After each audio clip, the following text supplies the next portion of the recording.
मंत्री, उन्होंने पलटवार किया है कांग्रेस पर। खरगे के इस बयान को लेकर अब बीजेपी ने आक्रामक रुख अपना लिया है। खरगे का बयान शर्मनाक, ये अनुराग ठाकुर ने बड़ा बयान पलटवार करते हुए दिया है। खरगे का बयान सोनिया गांधी के बयान से भी बदतर, ये अनुराग ठाकुर कह रहे हैं। तो कुल मिलाकर कांग्रेस के नेता खुद ही सारी गलतियां कर बीजेपी को सीधा सीधा फायदा पहुंचा देते हैं। और उसी का एक और नमूना आज कांग्रेस के अध्यक्ष खरगे ने पेश किया। खरगे के बयान पर अब बीजेपी का पलटवार सामने आया है।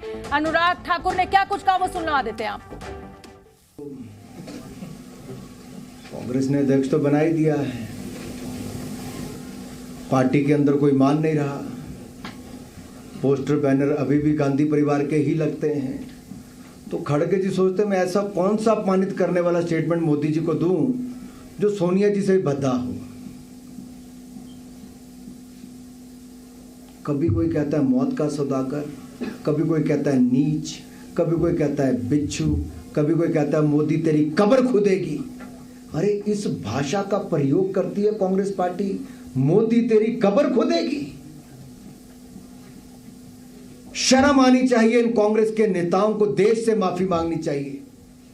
जिस देश की जनता ने एक बार नहीं 2 बार पूर्ण बहुमत से नरेंद्र मोदी जी की सरकार को चुना, दुनिया भर में 3 साल से लगातार सर्वेक्षण हो रहे, सब सर्वाधिक लोकप्रिय नेता के रूप में नरेंद्र मोदी जी चुने जा रहे हैं। आप उनको सांप कहोगे, बिच्छू कहोगे, नीच कहोगे, कातिल कहोगे, कभी कुछ और कहोगे, कब्र खोदोगे। कांग्रेस वालों, जिसकी जो खोदोगे वो तुम्हारे लिए ही होने वाला है। तो अनुराग ठाकुर को आपने सुना, केंद्रीय मंत्री प्रधानमंत्री नरेंद्र मोदी के ऊपर जो बयान खरगे ने दिया है उसी पर पलटवार करते हुए, और कह रहे हैं कि जितना आप कोसोगे उतना फायदा बीजेपी को होगा। मैं रवि का एक बार फिर से रुख कर लेती हूँ। रवि, जैसा कि मैं और आप पहले ही चर्चा कर रहे थे कि जब जब मोदी के लिए अपशब्दों का इस्तेमाल हुआ है तब तब मोदी सेंटिमेंट पब्लिक का जागा है और वोट के रूप में विपक्षियों को बड़ा नुकसान हुआ है। और अब खुद सजाकर पूजा की थाली की तरह प्लेट में सजाकर कांग्रेस ने एक बड़ा मुद्दा बीजेपी को दे दिया है।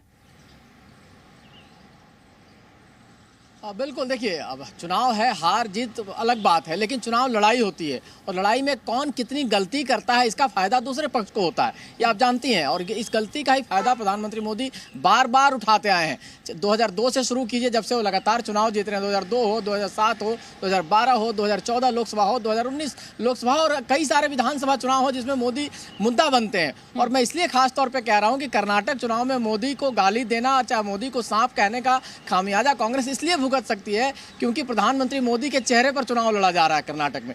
वहां येदियुरप्पा इस बार फेस नहीं है, वहां बोम्मई इस बार फेस नहीं है। प्रधानमंत्री मोदी को फेस बनाकर इसलिए चुनाव लड़ा जा रहा है कि एक सिंपैथी है प्रधानमंत्री मोदी को लेकर पूरे कर्नाटक में। कोस्टल जो कर्नाटका कहा जाता है, जो तटीय क्षेत्र है, जो समुद्री इलाका से सटा हुआ इलाका है, जो तो बीजेपी का गढ़ माना ही जाता है। बाकी इलाकों में भी, चाहे वो नॉर्थ कर्नाटका हो, जो मैसूर वाला इलाका है, चाहे बोकालिंगा वाला इलाका जो जिसमें जो आबादी ज़्यादा है, किसान जहाँ ज़्यादा है, इन इलाकों में भी, बेंगलोर जो शहरी इलाका है उसके आसपास का जो इलाका है, इन इलाकों में रवि आऊंगी, अब बीजेपी के देखिए, रवि आऊंगी आपके पास। और तमाम जो बीजेपी के नेता हैं अब वो एकदम आक्रामक रुख उन्होंने अपना लिया है। मोदी को आपने कैसे कुछ बोल दिया और पूरे मुद्दे को लपक लिया है बीजेपी ने।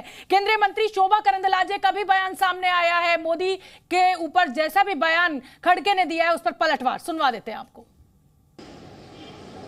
मोदी जी केवल मोदी जी ऐसा नहीं है, मोदी जी हमारा देश का प्रधानमंत्री है, पूरा वर्ल्ड इसको इज्जत करते हैं, रेस्पेक्ट देते हैं।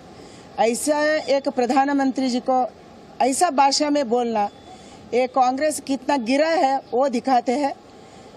मैं मांग करती हूँ मल्लिकार्जुन खड़गे माफ़ी मांगना, पूरे देश का माफ़ी मांगना, प्रधानमंत्री जी का माफ़ी मांगना। ये पहला बयान नहीं है, पहले से वो कह के आई है मोदी जी चूहा है, मोदी जी रावण है, मौत का सौदागर है।